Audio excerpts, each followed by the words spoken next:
Hello, my name is Adrian, and today I'm going to show you how to replace the chain on your bike.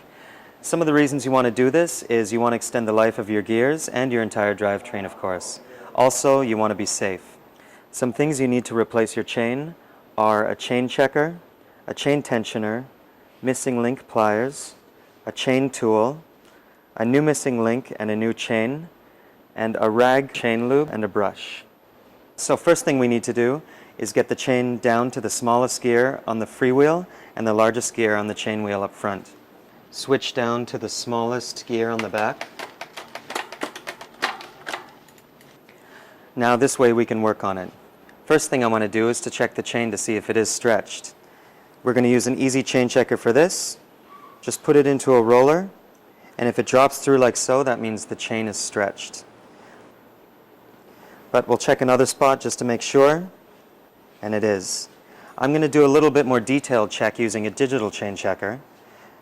Squeeze the arms together and then press 0 to calibrate. While you're still squeezing the arms together, then you can drop it into a roller like so and carefully let go. Now we can see that this chain is almost at 0.8, so it does need to be replaced. What I need to do first is find my missing link. Oh, here it is. And I'm going to use a chain tensioner to get some slack in the chain so it's easier to work with. So just pop that into a roller on either side, and then we have this slack, which makes it easier for me to use my missing link pliers. I'm going to use some missing link opener pliers here. Put your missing link pliers into the chain, hold each side of the chain, and then squeeze. Now the missing link is open. You can take it apart and then take it out. Then release your chain tensioner slowly so you don't damage your drivetrain. And what I want to do here is make sure that the chain is above the chainstay because you don't want to damage it. So slowly pull from the back while holding up.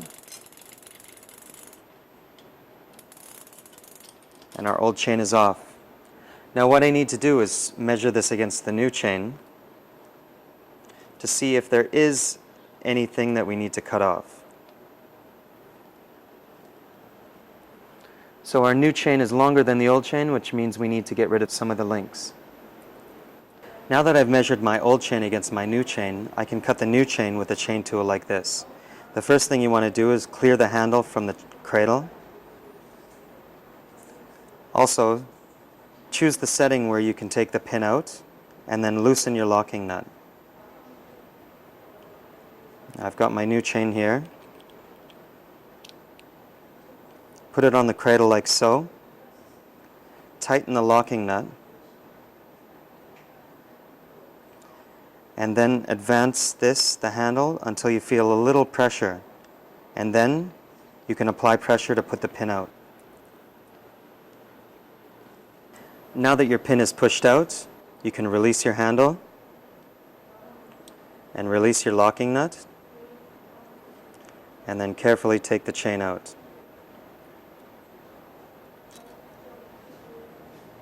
Now I want to break the chain apart.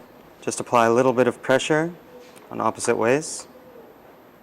Now that we've cut our chain, we need to clean the ends of the rollers out so we get any debris out of there. Take a cloth, the small end of your cloth, and just put it through the roller like this and give it a good clean. Now add a little bit of oil for some lubrication, and we can put this chain on the bike. The first thing you need to do here, the easiest way, take your derailleur and just pop it up backwards, and then you can just drop your chain straight in like so. Get some slack on this side, bring it up, and then put it around the smallest cog of your freewheel. Slowly pull it over that, and you can apply it, put it on your front chain wheel,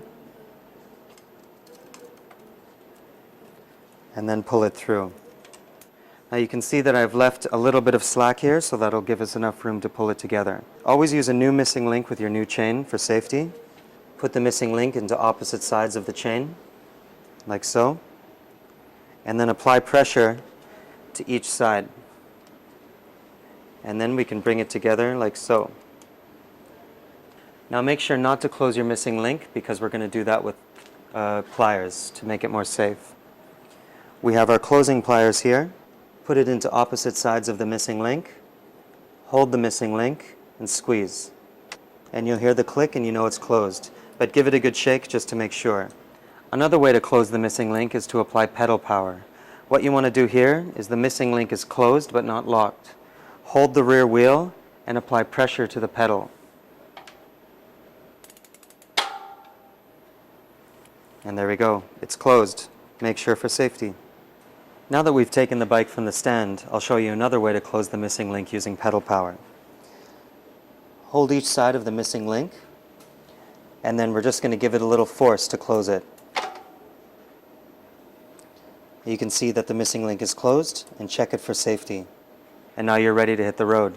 I hope you enjoyed watching this, and I really hope you try it home. Thank you.